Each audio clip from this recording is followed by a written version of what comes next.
នឹងមិនដើមឈើនៅកោះរងដែលកំពុងល្បីដូចប្រាប់ថានឹងក៏បងប្អូនជួយខ្ញុំដែរនេះគឺឆ្នេរបឹងនៅក្បែរផ្ទះខ្ញុំទាំងបងប្អូនគ្នា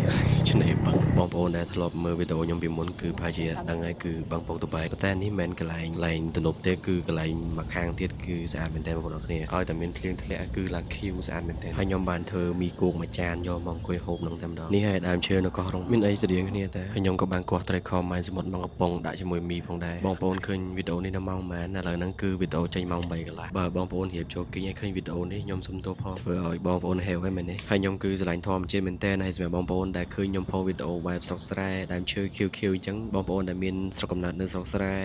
បែកពីផ្ទះឆ្ងាយពីផ្ទះអញ្ចឹងមាននឹកផ្ទះខ្លះអត់បើសិនជានឹកផ្ទះជួយខមមិនប្រាប់ខ្ញុំម្នាក់មួយមកហើយលោពេលបងប្អូនបានមកលេងផ្ទះបងប្អូនទិញមីហើយយកមកឆុងយកអង្គុយហូបដូចខ្ញុំអញ្ចឹងណាហើយបងប្អូនមើលទៅគឺទេសភាពគឺស្អាតមែនតើជាពិសេសកន្លែងដើមត្នោតដើមអីហ្នឹងគឺបែបស្រុកស្រែអញ្ចឹងគឺនឹកឃើញកាលពីក្មេងមែនតើហើយពេលបងប្អូនមកលេងផ្ទះគឺកុំភ្លេចត្រីខម៉ាយសមុទ្រក៏កំពុងភ្លាមញ៉ាំបានភ្លាមទិញយកមកផ្ញើលោកឪពុកអ្នកម្ដាយក៏បានបើបានស្នាដៃអ្នកម្ដាយចម្អិនឲ្យទៀតគឺកាន់តែឆ្ងាញ់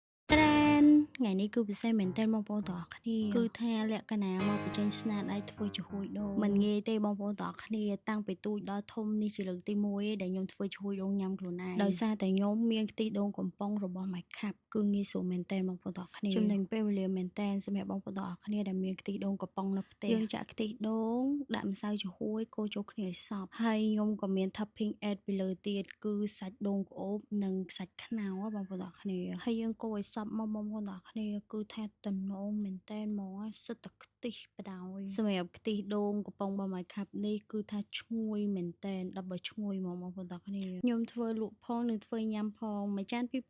2500ហើយសម្រាប់បងប្អូនដែលចង់ធ្វើជាហួយដូងញ៉ាំនៅផ្ទះហាកុំភ្លេចខ្ទិះដូងកំប៉ុងរបស់ My Cup គឺថាឈ្ងុយឆ្ងាញ់មែនតែនបងប្អូនទាំងគ្នាមើលទៅទឹកមុខខ្ញុំមើលដឹងអីអញ្ចឹងហើយយើងគួរតែមានខ្ទិះដូង My Cup ទុកនៅផ្ទះគឺងាយស្រួលមែនតែនបាយបងប្អូនទាំងគ្នាបាយផងឃើញ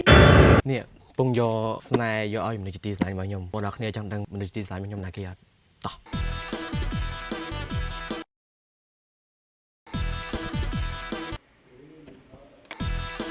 អីម៉ាក់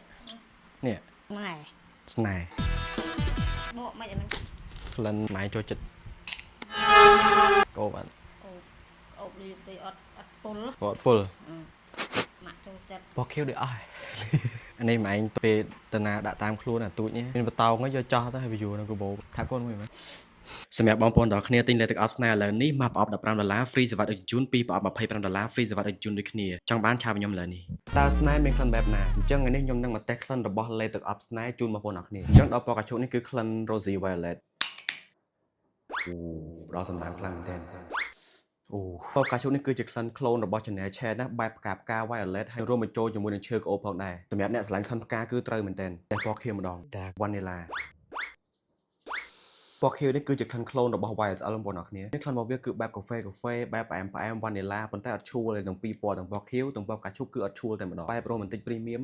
ខ្ញុំញ៉ាំក្លិនពណ៌ខៀវនេះមែនទែនបើនិយាយពីប្រអប់វិញបងប្អូនអរគ្នាមើលនេះគឺព្រីមៀមយកតែម្ដងរបៀបថាយើងទិញទៅដល់គឺយើងអាចយកប្រអប់នេះតាំងក្នុងបន្ទប់បានសម្រាប់តម្លៃវិញគឺមកប្រអប់$15 free សេវាដឹកជញ្ជូនពីប្រអប់$25 free សេវាដឹកជញ្ជូនដូចគ្នាចឹងសម្រាប់បងប្អូនអរគ្នាដែលចង់បានលេខទឹកអប់ស្នេហ៍អាចឆាតមកเพจខ្ញុំផុសផ្ទាល់ហ្នឹងក៏បានឬក៏អាចតាក់ទងតាមเพจស្នេហ៍ក៏បាន